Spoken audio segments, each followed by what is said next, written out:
അല്ല, ഒത്തുകളിയല്ല. രാജ്ഭവനും സർക്കാരും ചേർന്ന് ഇതിൻ്റെ ഇരകളായി മാറുന്ന ആരാണ്? ഇപ്പം നടക്കുന്ന ഈ വിവാദത്തിൻ്റെ സംവാദത്തിൻ്റെ ഇരകളായി മാറുന്നത് വിദ്യാർത്ഥികളാണ്. കേരള സർവകലാശാല ഉൾപ്പെടെയുള്ള കേരളത്തിലെ സർവകലാശാലകളാണ്. എന്താണ് കേരളത്തിലെ സർവകലാശാലകളുടെ സ്ഥിതി? 13 സർവകലാശാലകളിൽ 12 എണ്ണത്തിന് വൈസ് ചാൻസലർമാരില്ല. കേരളത്തിൻ്റെ സർവകലാശാലകളുടെ ചരിത്രത്തിൽ ഇത്രയും ഗതികെട്ടൊരു കാലം ഉണ്ടായിട്ടുണ്ടോ? എല്ലാ സിൻഡിക്കേറ്റും വൈസ് ചാൻസലർമാരുമായിട്ട് ഫൈറ്റാണ്. അതിൻ്റെ അകത്ത് ഗവൺമെൻറ്റും രാജ്ഭവനും ഒരുപോലെ കുറ്റക്കാരാണ്. ഒരു കാലത്ത് ഇവർ ഒരുമിച്ച് നിന്നുകൊണ്ടാണ് ഈ വൃത്തികേട് മുഴുവൻ ചെയ്തത്. ഇപ്പോൾ ഇവർ പരസ്പരം പോരടിക്കുകയാണ്. യഥാർത്ഥത്തിൽ നിസ്സാരമായ പ്രശ്നങ്ങളുടെ പുറത്താണ് ഈ സംവാദം മുഴുവൻ ഇപ്പോൾ ഉണ്ടായിരിക്കുന്നത്. നിസ്സാരമായ കാര്യങ്ങളാണ്, വളരെ എളുപ്പത്തിൽ പരിഹരിക്കപ്പെടാവുന്ന കാര്യങ്ങളാണ് ഇവിടെ ഉണ്ടായിരുന്നത്. അതിൻ്റെ പേരിലാണ് ഈ രജിസ്ട്രാറുടെ സസ്പെൻഷനും അതിൻ്റെ പുറകെ പുതിയ രജിസ്ട്രാറുടെ നിയമനവും ഉൾപ്പെടെയുള്ള കാര്യങ്ങൾ. ഇപ്പോൾ സാങ്കേതിക സർവകലാശാലയിൽ ഗവൺമെൻറ് ചെയ്തതെന്താ? ഡോക്ടർ സിസ തോമസിൻ്റെ പുറകെ നടന്ന് അവരെ ഉപദ്രവിക്കുകയായിരുന്നു. കോടതി തന്നെ പറഞ്ഞില്ല അവസാനം. പുറകെ നടന്ന് ഒരു വൈസ് ചാൻസലറെ, ഒരു സ്ത്രീയെ അവരെന്ത് തെറ്റ് ചെയ്തിട്ടാണ്? അവരുടെ പുറകെ നടന്ന് അവരെ വേട്ടയാടുകയായിരുന്നു ഗവൺമെൻറ് ചെയ്ത്. അവസാനം കോടതിക്ക് ഇടപെട്ടിട്ടാണ് അവർക്ക് നീതി വാങ്ങിച്ചു കൊടുക്കേണ്ടി വന്നത്. അപ്പോൾ വ്യക്തിവൈരാഗ്യം തീർക്കാനും രാഷ്ട്രീയ വൈരാഗ്യം തീർക്കാനും ഒക്കെ സർവകലാശാലകളെ ദയവ് ചെയ്ത് ഇതാക്കരുത്. ഇതെല്ലാം കേരളത്തിലെ സർവകലാശാലകൾക്കുണ്ടാകുന്ന ഡാമേജ്. അക്കാഡമിക് രംഗത്തെക്കുറിച്ച് ഒരു ചർച്ചയും നടക്കുന്നില്ല. ലോകം മുഴുവൻ മാറിക്കൊണ്ടിരിക്കുകയാണ്.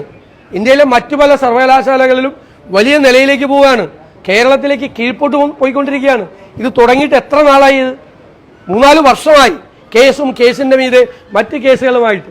ഇത് ജനങ്ങളെ ബാധിക്കുന്ന വിഷയമാണോ? ഇതാരെ ബാധിക്കുന്ന വിഷയം? ഇത് കുട്ടികളെ ബാധിക്കുന്ന വിഷയമാണ്. അല്ലാതെ ആർക്കെന്ത് താല്പര്യമാണ് ഈ കാര്യത്തിലുള്ളത്? ഇത് അവസാനിപ്പിക്കണ്ടേ? മുഖ്യമന്ത്രിയാണെങ്കിൽ വാദമൊന്നും പറയില്ല ഇത്തരം കാര്യങ്ങൾ. ഗവർണർക്കെതിരെ പറയാൻ അദ്ദേഹത്തിന് പേടിയാണ്. ഗവർണറെ രാഷ്ട്രീയമായി ഉള്ള അവിശുദ്ധമായ BJP നേതൃത്വവുമായുള്ള ബന്ധത്തിന് ഉപകരണമായി ഇടനിലക്കാരായിട്ട് ഉപയോഗിച്ചതാണ് കുറച്ച് നാൾ. ഇപ്പം അങ്ങോട്ടും ഇങ്ങോട്ടും ഈ സംഘർഷമാണ്. ഇത് അവസാനിപ്പിക്കണം എന്നാണ് ഞങ്ങളുടെ നിലപാട്. ഇത് അവസാനിപ്പിക്കണം അടിയന്തരമായി. ഇത് ഇനിയും സംഘർഷത്തിലേക്ക് പോകരുത്. ഇത് കുട്ടികളെ ബാധിക്കും. നിങ്ങൾ കുഞ്ഞുങ്ങളെ മറന്നുപോകരുതെന്നാണ് ഞങ്ങൾക്ക് പറയാനുള്ളത്.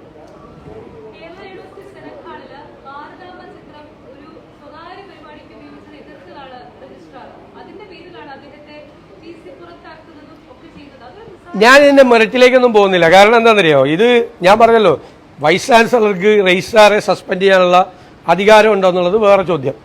അധികാരമില്ല.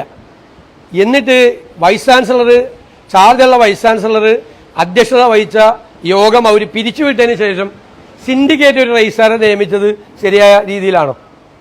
ശരിയായ രീതിയിലാണ്. ഇത് രണ്ടും തെറ്റാണ്. അത് ശരിയായ രീതിയിലല്ല. മനസ്സിലായി? പിന്നെ മതസംഘടനകൾക്ക് സെനറ്റ് ഹോൾ കൊടുക്കാൻ പാടില്ല എന്നൊരു നിയമമുണ്ടെന്നാണ് ഞാൻ അറിഞ്ഞത് യൂണിവേഴ്സിറ്റി അധികൃതരുടെ ഭാഗത്ത് നിന്ന്. എന്നിട്ട് ഈ സംഘടനയ്ക്ക് എങ്ങനെ കൊടുത്തത്? പിന്നെ ചാൻസലർ വന്ന പരിപാടി രജിസ്ട്രാർ റദ്ദ് ചെയ്യാമോ? അപ്പം ഇതൊക്കെ അങ്ങോട്ടും ഇങ്ങോട്ടും ഉണ്ട്. അതിലെ തെറ്റുകുറ്റങ്ങളിലേക്കല്ല പോകുന്നത്. അങ്ങോട്ടും ഇങ്ങോട്ടും വേണ്ടാത്ത പരിപാടികൾ ചെയ്തിട്ടുണ്ട്. അടിയന്തരമായി ഇത് അവസാനിപ്പിക്കണം. ഞങ്ങളെല്ലാം ആദ്യം പറഞ്ഞത് രാജ്ഭവനെ രാഷ്ട്രീയ പ്രചരണത്തിനും മതപ്രചരണത്തിനുള്ള വേദിയാക്കാൻ പാടില്ല. അത് ഗവൺമെന്റ് സ്ട്രോങ് ആയിട്ട് അന്ന് റിയാക്ട് ചെയ്തിരുന്നെങ്കിലോ? ഇവിടെ RSS നേതാവിനെ കൊണ്ടുവന്ന് രാജ്ഭവനിൽ പ്രസംഗിച്ചപ്പോൾ ഞങ്ങൾ പറഞ്ഞതല്ലേ, ഞങ്ങൾ പ്രൊട്ടസ്റ്റ് ചെയ്തതല്ലേ? അന്ന് ഗവൺമെന്റ്, മുഖ്യമന്ത്രി അറിയിക്കണ്ടേ? രാജ്ഭവൻ ഇതുപോലുള്ള സദസ്സുകൾക്ക് വേദിയാകാൻ പാടില്ല എന്ന് പറഞ്ഞില്ല. അപ്പോൾ വീണ്ടും ആവർത്തിച്ചു. വീണ്ടും ഇത് തുടർന്നുകൊണ്ടിരിക്കുകയാണ്. ഇത് കുട്ടികളെ ബാധിക്കുകയാണ്. എനിക്കൊരു ഗൗരവമായ ഒരു വിഷയം കൂടി പറയാനുണ്ട്. കേരളത്തിലെ ഈ പാരമ്പര്യേതര ഊർജം, നോൺ കൺവെൻഷണൽ എനർജി പ്രോത്സാഹിപ്പിക്കണമെന്നാണ് ദേശീയ തലത്തിലുള്ളത്. വലിയ 70-75% വൈദ്യുതി പുറത്തുനിന്ന് വാങ്ങിക്കുന്ന ഒരു സംസ്ഥാനമാണ് കേരളം. ഇനി വലിയ ഹൈഡൽ പവറിനോ ഡീസൽ പ്ലാന്റിനോ ഒന്നും സാധ്യതയില്ല. അപ്പോൾ പാരമ്പര്യേതര ഊർജ്ജത്തിലെ ഏറ്റവും പ്രധാനം സോളാർ എനർജിയാണ്. ഇപ്പോൾ ഇലക്ട്രിസിറ്റി റെഗുലേറ്ററി അതോറിറ്റിയുടെ പുതിയ ചട്ടം കൊണ്ടുവന്നിരിക്കുന്നത് കേരളത്തിലെ ഈ പാരമ്പര്യേതര ഊർജ്ജ സംവിധാനത്തിൻ്റെ മുഴുവൻ നടുവൊടിക്കുന്ന പരിപാടിയാണ്. സോളാർ എനർജി പ്ലാന്റുകൾ മുഴുവൻ പൂട്ടേണ്ട ഒരു സ്ഥിതിയിലേക്ക് പോകും. വളരെ നെറ്റ് മീറ്ററിംഗ് സിസ്റ്റം മാറ്റിയിരിക്കുകയാണ്. 1000 കിലോവാട്ടിന് ഉണ്ടായിരുന്നത് ഇപ്പോൾ 3 കിലോവാട്ടാക്കി കുറച്ചിരിക്കുകയാണ്. അതായത് പകല് കൊടുക്കുന്ന വൈദ്യുതി അതിൻ്റെ കൂടിയ വിലയ്ക്ക് അത് രാത്രി തിരിച്ചു തന്നിരുന്നത് അങ്ങോട്ട് കൊടുക്കുമ്പോൾ കുറച്ചു പൈസ, തിരിച്ച് രാത്രി കൊടുക്കുമ്പോൾ വലിയ വില വൈദ്യുതി ബോർഡ് ഈടാക്കിയാണ്. മാത്രമല്ല 5 കിലോ വാട്ടിന് മീതെയുള്ള സ്ഥലത്ത് 30% ബാറ്ററിയിൽ ശേഖരിക്കണമെന്ന് പറഞ്ഞിരിക്കുക. അതോടുകൂടി ഒരു 2 ലക്ഷം രൂപയുടെ വർധനവ് ഓരോ പ്ലാന്റിനും പുതിയതായിട്ടുണ്ടാവുകയാണ്. അവസാനം ഇതെല്ലാം അടച്ചുപൂട്ടി പോകുന്ന സ്ഥിതിയിലാണ്. 5000-ഓളം സംരംഭങ്ങൾ കേരളത്തിലുണ്ട്. ഒരു വ്യവസായ സംരംഭങ്ങളായി, ചെറുകിട ഇടത്തരം വ്യവസായ സംരംഭങ്ങളായി കേരളത്തിലുണ്ട്. അത് മുഴുവൻ അടച്ചുപൂട്ടി പോകുന്ന സ്ഥിതിയിലേക്കാണ് കാര്യങ്ങൾ വരുന്നത്. മാത്രമല്ല ഇവിടെ അവൈലബിൾ അല്ലാത്തൊരു പുതിയ ബാറ്ററി ഉപയോഗിക്കണമെന്നാണ് പറഞ്ഞിരിക്കുന്നത്. അതിൻ്റെ പുറകിൽ ഒരു അഴിമതി മണക്കുന്നുണ്ട്. അപ്പോൾ ചോദിച്ചപ്പോൾ പറഞ്ഞ ആ ബാറ്ററി വരും, വേറെ 2 കമ്പനിയാണ് ആ ബാറ്ററി ഉൽപ്പാദിപ്പിക്കുന്നത്, ആ ബാറ്ററി കൊണ്ടുവരും, ആ ബാറ്ററി കമ്പൽസറി ആക്കുക. ഇപ്പം ഇവിടെ അവൈലബിൾ അല്ലാത്ത ഒരു ബാറ്ററി അത് 2 കമ്പനികളാണ് ഉൽപ്പാദിപ്പിക്കുന്നത്. അവരുടെ കയ്യിൽ നിന്ന് ബാറ്ററി മേടിക്കാൻ വേണ്ടിയിട്ട് ഈ പുതിയ സംവിധാനം കൊണ്ടുവരിക. അപ്പോൾ ഇത് കേരളത്തിലെ ഈ പാരമ്പര്യേതര ഊർജം നമ്മളെല്ലാവരും പ്രോത്സാഹിപ്പിക്കണം എന്ന് നമ്മൾ പറയുമ്പോൾ അതിനെ നടുവടിക്കുന്ന ഒരു സമീപനമാണ് റെഗുലേറ്ററി അതോറിറ്റിയും സർക്കാരും ചെയ്യുന്നത്. അതിൽ നിന്ന് അവർ പിന്മാറണം എന്ന് ഞങ്ങൾ ശക്തിയായിട്ട് ആവശ്യപ്പെടുകയാണ്.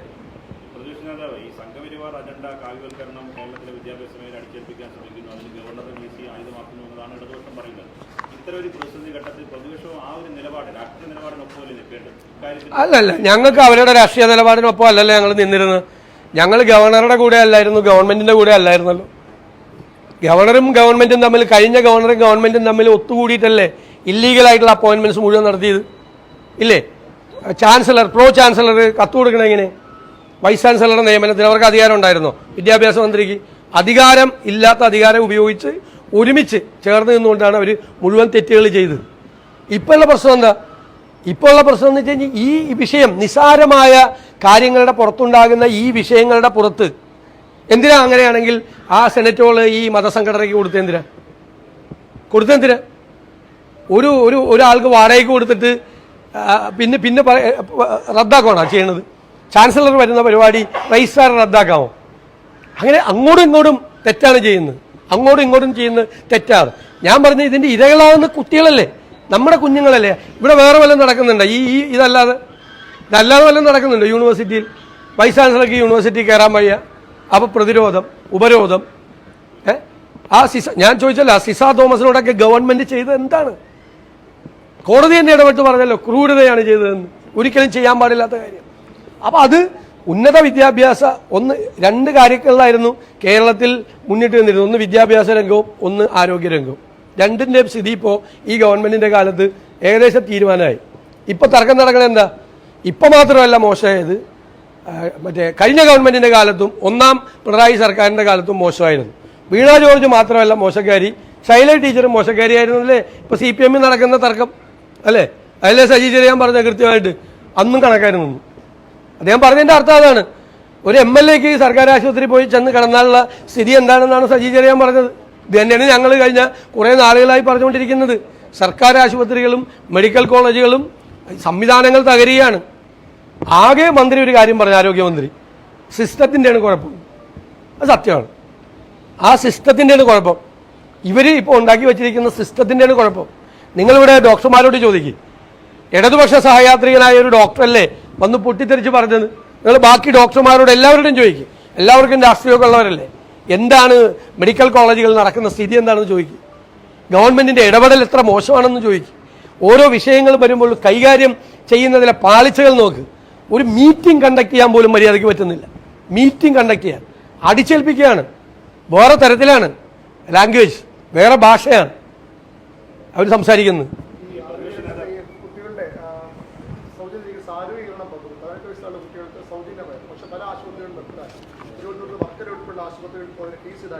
ഞങ്ങളിത് നിയമസഭയ്ക്കകത്തും പുറത്തും പറഞ്ഞു. അതായത് കാരുണ്യ പദ്ധതി, ആരോഗ്യ പദ്ധതി, കാരുണ്യ ബെനവലന്റ് പദ്ധതി, ആരോഗ്യ കിരണം പദ്ധതി, ഹൃദ്യം പദ്ധതി, JSSK, ഈ ടൈപ്പ് 1 ഡയബറ്റിസ്, ഇതെല്ലാം ഈ 1800 കോടിയാണ് കാരുണ്യ പദ്ധതിക്ക് കൊടുക്കാനുള്ളത്.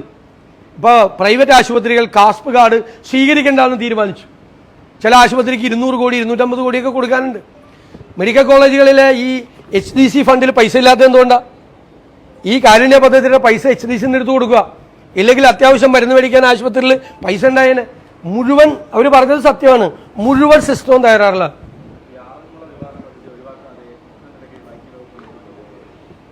അല്ല അത് അവിടെ അത് ചെയ്യാൻ പാടില്ല എന്ന് എയർപോർട്ടിന്റെ പദ്ധതി വന്നപ്പോൾ തീരുമാനിച്ചാണ്. പിന്നെ എന്തുകൊണ്ടാണ് മുഖ്യമന്ത്രിയുടെ അവരെല്ലാം സമരം ചെയ്ത ആളുകളല്ലേ, സമരം ചെയ്ത ആളുകളല്ലേ ഇവരെല്ലാവരും, പിന്നെ വീണ്ടും പദ്ധതിയായിട്ട് പുറത്തേക്ക് പറഞ്ഞിട്ടില്ലല്ലോ, രഹസ്യമായിട്ടാണല്ലോ പുറത്ത് പറയട്ടെ.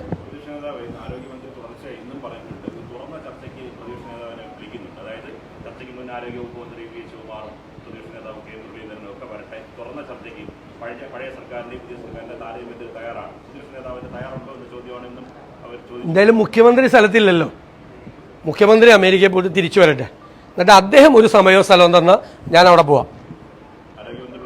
അല്ല, മുഖ്യമന്ത്രി സ്ഥലവും സമയവും തന്നാൽ ഞാൻ അവിടെ പോയി അദ്ദേഹമായിട്ട് സംവാദം ഏർപ്പെടും. ഞാൻ പറഞ്ഞല്ലോ മുഖ്യമന്ത്രി സമയവും സ്ഥലവും തന്നാൽ അവിടെ വരാം, റെഡിയാണ്. അദ്ദേഹം തരട്ടെ, അദ്ദേഹം വന്നിട്ട്. അദ്ദേഹം ആ അബദ്ധം കാണിക്കില്ല എന്ന് എനിക്കറിയാം. അല്ലെന്ന്, മുഖ്യമന്ത്രി അത് ചെയ്യില്ലല്ലോ. ഇതൊക്കെ മുഖ്യമന്ത്രി സമയവും സ്ഥലവും തന്നാൽ അവിടെ എത്താം. ഞാൻ 3 പ്രാവശ്യമായി പറഞ്ഞു, അവിടെ ഞാൻ വരാം, ഞാൻ അവിടെ വരാം, റെഡിയാണ്, തയ്യാറാണ്.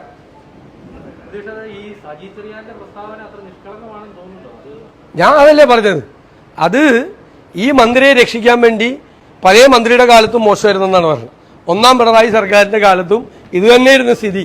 അപ്പൊ ഈ മന്ത്രിയുടെ കാലത്തല്ല ഈ കുഴപ്പമുണ്ടായത് എന്ന് പറഞ്ഞ് മന്ത്രിയെ രക്ഷിക്കാൻ വേണ്ടിയിട്ടാണ് ഇറങ്ങിയത്. സജി ചെറിയാനായതുകൊണ്ട് പറഞ്ഞപ്പോൾ അങ്ങനെ ആയിപ്പോയത്.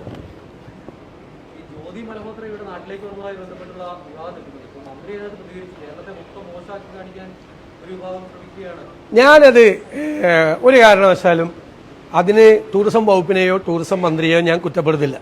കാരണം ഇവർ വല്ല ചാരപ്രവർത്തകയാണെന്ന് അറിഞ്ഞിരുന്നെങ്കിൽ ഈ വ്ളോഗറെ കേരളത്തിലേക്ക് വിളിക്കില്ല. അവരിവിടെ വരുമ്പോൾ അവർ ചാരപ്രവർത്തകയാണെന്ന് ആർക്കും അറിയില്ലല്ലോ. അതിപ്പോൾ നമുക്ക് എന്ത് ചെയ്യാൻ പറ്റും?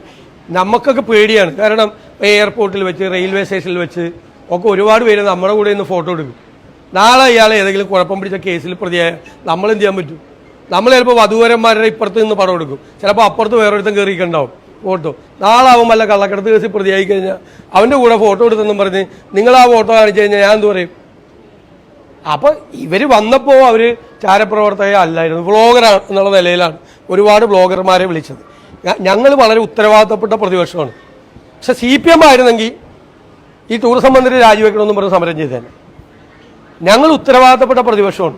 ഒരു വിഷയം വന്നപ്പോൾ ഞങ്ങളുടെ പ്രതികരണം നിങ്ങൾ ശ്രദ്ധിച്ച, ഞങ്ങൾ ആവശ്യമില്ലാത്ത കാര്യത്തിൽ കയറി ആരുടെയും മക്കിട്ട് കയറില്ല. ഞങ്ങൾ പറഞ്ഞതല്ലേ, ഞാൻ ടൂറിസം മന്ത്രിയെയും ടൂറിസം വകുപ്പിനെയും കുറ്റപ്പെടുത്തില്ല. അവർ അന്ന് നിർദോഷമായിട്ടാണ് അത് ചെയ്തത്. പിന്നീട് ഇവിടെ വന്നവർ ചാരപ്രവർത്തകയാണെന്ന് അറിഞ്ഞ് പേസി പിടിക്കുകയല്ലേ ചെയ്തത്, അല്ലേ? അതിനവരെ എങ്ങനെ കുറ്റപ്പെടുന്നത്? ഇപ്പോൾ ഏതെങ്കിലും ഒരാൾ ഗവൺമെൻറ്റുമായി ബന്ധപ്പെട്ട് പ്രവർത്തിച്ച ഒരാൾ പിന്നീട് വേറെ ഏതെങ്കിലും കുഴപ്പം പിടിച്ച കേസിൽ വന്ന് എന്ത് ചെയ്യാൻ പറ്റും? അങ്ങനെയൊന്നും പ്രതിപക്ഷം ആവശ്യമില്ലാത്ത കാര്യമൊന്നും എടുത്ത് ഗവൺമെൻറ്റിനെ കുറ്റപ്പെടുത്തില്ല. ചെയ്യേണ്ട കാര്യങ്ങൾ, ആരോഗ്യ കേരളം വെന്റിലേറ്ററിലാണ്. അവരെ കൊണ്ട് ഇത് പറ്റില്ല. അവർ രാജിവെച്ച് ഇറങ്ങിപ്പോകുന്നതാണ് ഏറ്റവും ബെസ്റ്റ്. അത് ഞങ്ങളുടെ ഡിമാൻഡാണ്. പിന്നെ ഇവിടെ കുറേ പേര് ഭീഷണിപ്പെടുത്താൻ ഇറങ്ങിയേക്കുക. ആദ്യമായിട്ടാണല്ലോ മന്ത്രിമാരുടെ ഓഫീസിലേക്ക് മാർച്ച് നടത്തുന്നത്.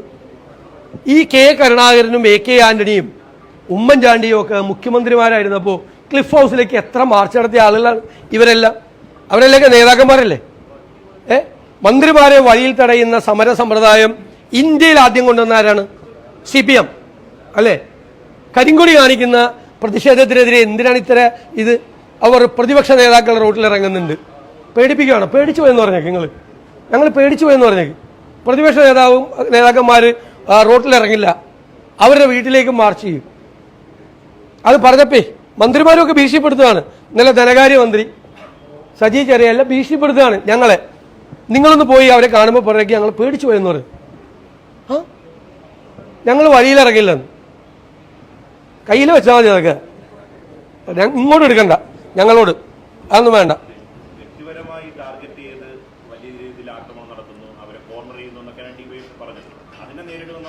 അല്ല അവര് പറഞ്ഞത് പ്രതിപക്ഷ നേതാക്കന്മാരും റോഡിൽ ഇറങ്ങേണ്ടതാണ്, പ്രതിപക്ഷ നേതാക്കന്മാർക്കും MLA-മാർക്കും വീടുകളുള്ളതാണ് എന്നൊക്കെ പറഞ്ഞത്. ഇങ്ങോട്ട് വാന്നേ, ഞങ്ങളെ പേടിപ്പിക്കുകയാണ്. പിന്നെ മന്ത്രിമാർ പറഞ്ഞല്ലോ ഇത് KM മാണിക്കെതിരെ നടന്നത് എന്താണ്? KM മാണിക്കെതിരെ എന്തായിരുന്നു നടന്നത്? ബജറ്റ് അവതരിപ്പിക്കാൻ പോലും ഇന്ത്യയിലെ നിയമസഭാ ചരിത്രങ്ങളിലില്ല. ബജറ്റ് അവതരിപ്പിക്കാൻ പോലും സമ്മതിക്കാതെ നടത്തിയ അന്ന് അതിന് നേതൃത്വം കൊടുത്ത ആളുകൾ മന്ത്രിമാരായിട്ടിരിക്കുക ഈ മന്ത്രിസഭയിൽ. എന്നിട്ട് മന്ത്രിമാരെ ഒറ്റപ്പെടുത്തി ആക്രമിക്കാൻ പാടില്ലെന്ന്. എന്നാൽ വേറെ ആരെങ്കിലും വന്ന് കൂട്ടിനിന്നോ ആരെങ്കിലും ഒറ്റയ്ക്കാണ് ആക്രമണമാക്കി? ആരോഗ്യ വകുപ്പിൽ കുഴപ്പമുണ്ടെങ്കിൽ ആരോഗ്യമന്ത്രിയോട് പറയും. ഞങ്ങൾ മുഖ്യമന്ത്രിയെ കൂടി ചേർത്താണല്ലോ പറയണത്, ധനകാര്യമന്ത്രിയെ കൂടി ചേർത്താണല്ലോ പറയണത്. ആണല്ലോ, ഒറ്റപ്പെട്ട് ആക്രമിച്ചത്. ബാക്കിയുള്ള മന്ത്രിമാരുടെയൊക്കെ നേരെ എന്തായിരുന്നു? പഴയ ചരിത്രം മറന്നുപോയി. ഇപ്പം മുതലാളിത്ത മനോഭാവമാണ്. സമര സംഘടനയൊക്കെ പോയി, ഇടതുപക്ഷ സ്വഭാവം നഷ്ടപ്പെട്ടു. CPM മുതലാളിത്ത സംഘടനയാണ്. അതുകൊണ്ടാണ് ആശാ വർക്കർമാർ സമരം ചെയ്യാൻ പാടില്ല, യൂത്ത് കോൺഗ്രസ്സുകാർ സമരം ചെയ്യാൻ പാടില്ല, യൂത്ത് ലീഗുകാർ സമരം ചെയ്യാൻ പാടില്ല. സമരം കാണുമ്പോൾ ചതുർത്ഥിയാണ്. ഞാൻ പറഞ്ഞല്ലോ, 40 വർഷം മുമ്പ് 50 വർഷം മുമ്പ് സത്യന്റെ നസീറിലെ സിനിമയിൽ കാണിക്കുന്ന മുതലാളിമാരുടെ സ്വഭാവമാണ് ഇപ്പോൾ ഇവർക്ക്. മുതലാളിത്ത ചിന്തയാണ്, വലിയ ആളുകളായി പോയെന്നുള്ള ധാരണയാണ്.